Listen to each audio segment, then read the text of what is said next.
Olá, como está? Forte abraço para você que veio hoje junto comigo aqui refletir sobre a palavra de Deus. E hoje eu coloquei um tema como título de A Vitória sobre a Morte. Bem, nós vamos ler Atos capítulo 2, versículo 38 e 39. Diz assim: E disse-lhes Pedro: Arrependei-vos, e cada um de vós seja batizado em nome de Jesus Cristo, para perdão dos pecados, e recebereis o dom do Espírito Santo, porque a promessa vos diz respeito a vós, a vossos filhos e a todos os que estão longe, a tantos quantos nosso Senhor chamar. Então Ele é um Deus que chama, Ele é um Deus que acolhe, Ele é um Deus que recebe, Ele é um Deus salvador. Ele chama porque Ele quer salvar. E quer salvar porque nos ama. Bem, nós vamos sobre esta situação ver aqui, se veja bem, cada um de vós seja batizado em nome de Jesus Cristo. Então, o Senhor Jesus é que nos batiza com o Espírito. Daqui a pouco nós vamos aprofundar todo este tema que eu coloquei. Vamos agora ver a continuidade da profundidade da vitória sobre a morte. Marcos 16:14, a partir de lá, diz assim: Mais tarde Jesus apareceu aos 11, enquanto estavam reclinados, jantando ou ceando. Respondeu-lhes, repreendeu-lhes a falta de fé e a dureza dos corações, porque não acreditaram no testemunho daqueles que o tinham visto depois de ressurreto. Então ele vem e faz uma repreensão aos seus discípulos, que estavam com falta de fé. Falta de fé para quê? Para crer naqueles que já o tinham visto ressurreto.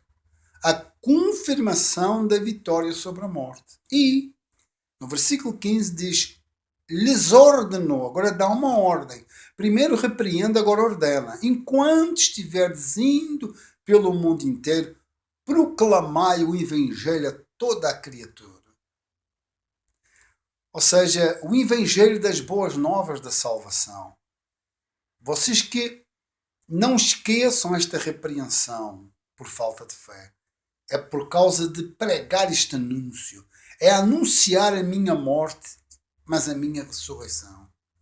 Aí ele diz: enquanto estiveres indo pelo mundo inteiro, pregai o Evangelho toda a criatura. Quem crer e for introduzido, ou melhor, e for batizado neste acontecimento, será salvo. Aquele que crer será salvo. Todavia, quem não crer será condenado. Então aqui, o centro deste texto aqui é a vitória sobre a morte. Ele estava ressurreto. Depois, no versículo 17, ele diz: é claro que quem crer for batizado. Se você olhar o crer nessa ressurreição, nessa vitória, nessa conquista.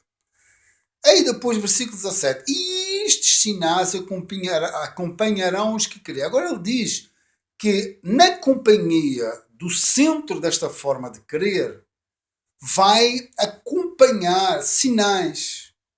E ele diz, 2 pontos: em meu nome expulsarão demónios, em línguas novas falarão, pegarão serpentes com as mãos, e se algo mortífero beberem, de modo nenhum lhes fará mal.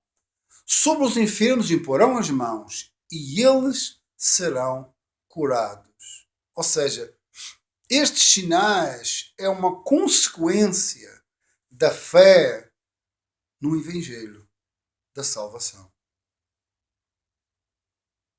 Eu lembro que quando eu assim senti esse chamamento e criei, eu confesso que tanto em mim como através de mim para com outros, eu vi gente ser curada. Eu vi demónios serem expulsos. Eu senti-me um instrumento nas mãos deste Senhor que venceu a morte. Mas o milagre central não é curar enfermos e expulsar demónios nesta vida. O centro é o acontecimento da vitória sobre a morte.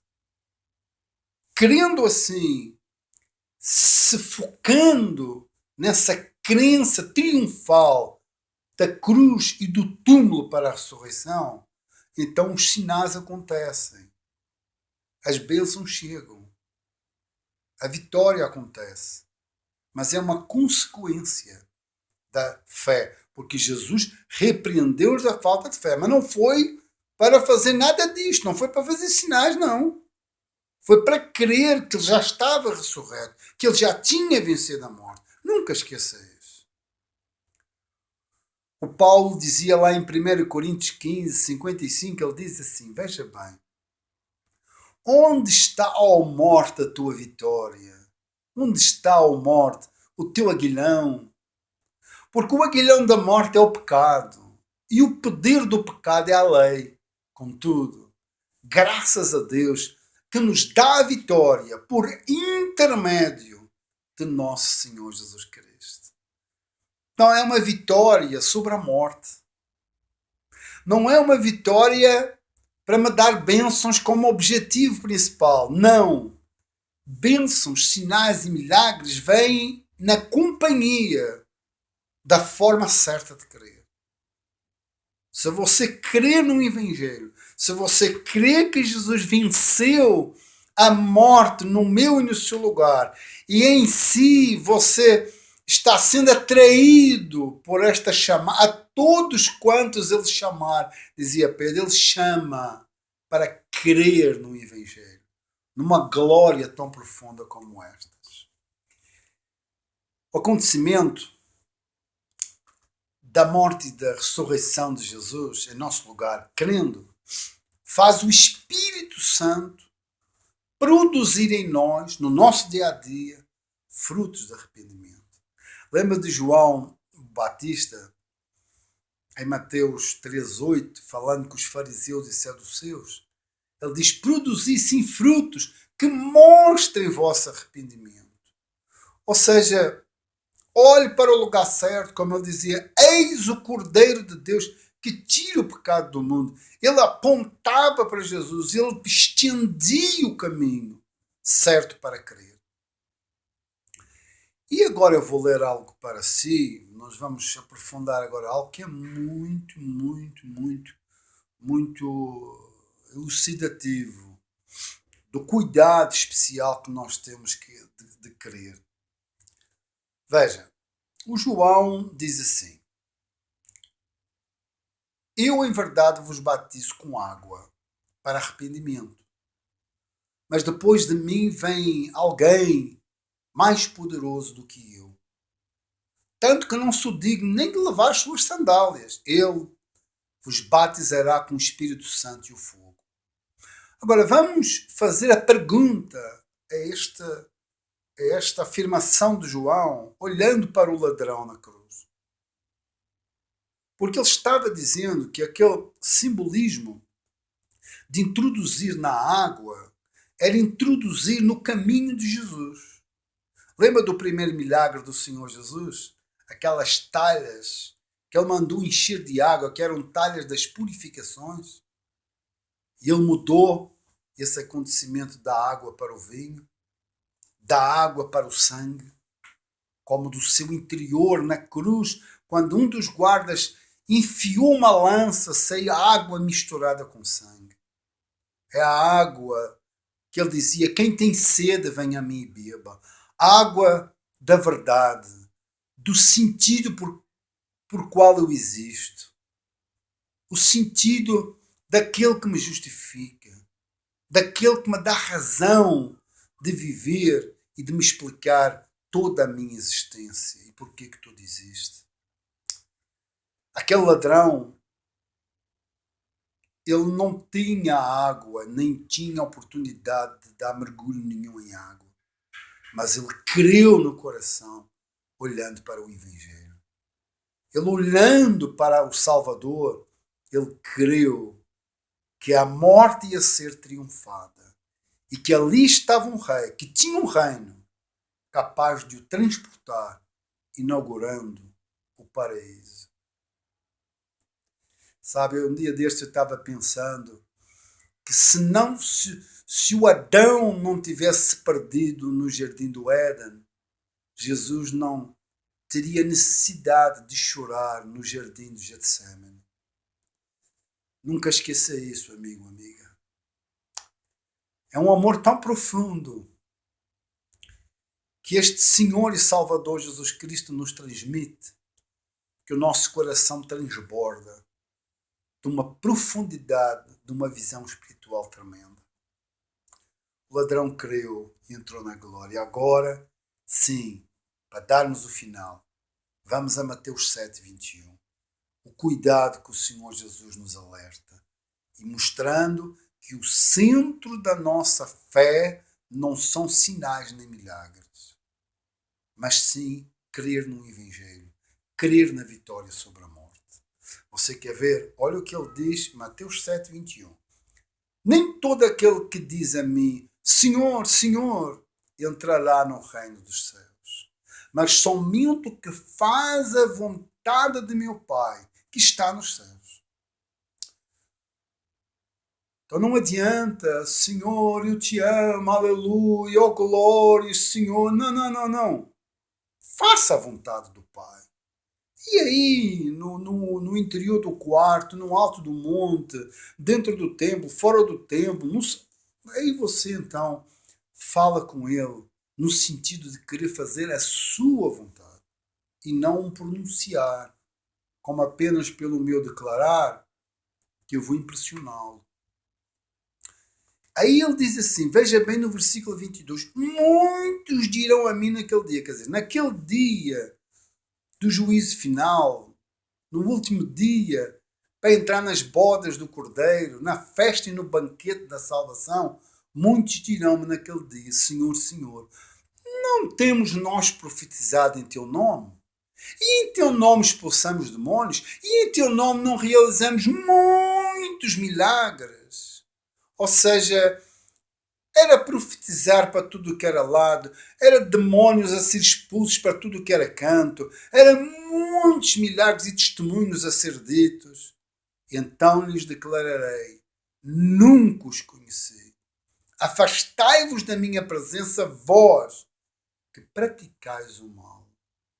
Você vê aqui um grupo de gente pensando que estava fazendo a obra de Deus, expulsando demônios e efetuando milagres no nome de Jesus, mas praticando o mal. Você vê como é possível praticar o mal e estar a conhecer tudo isso.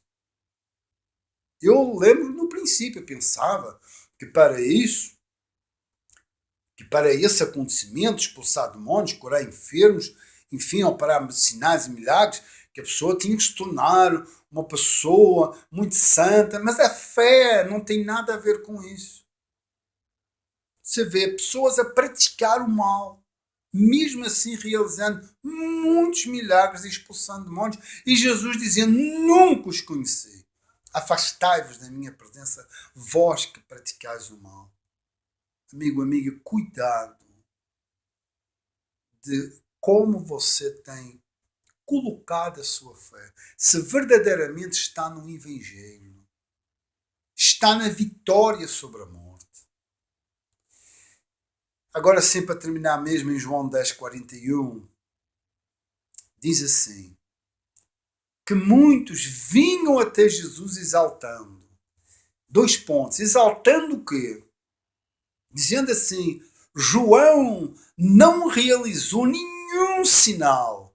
Todavia, tudo quanto falou a respeito deste homem era verdade. Ah, amigo, amiga, era verdade. A vitória sobre a morte era verdade. Este triunfo que nos pega a mim e a você pela mão e nos transporta para toda a eternidade. Que nos leva de mão dada como aquele ladrão. Num Senhor que abriu o seu coração e dele saiu água misturada com sangue, porque nos ama e nos quer sempre, toda a hora. Hoje fique por aqui.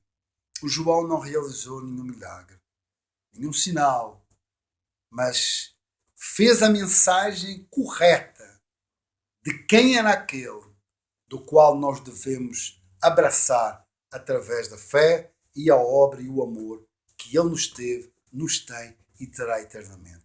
Até à próxima mensagem, até à próxima reflexão. Um forte abraço.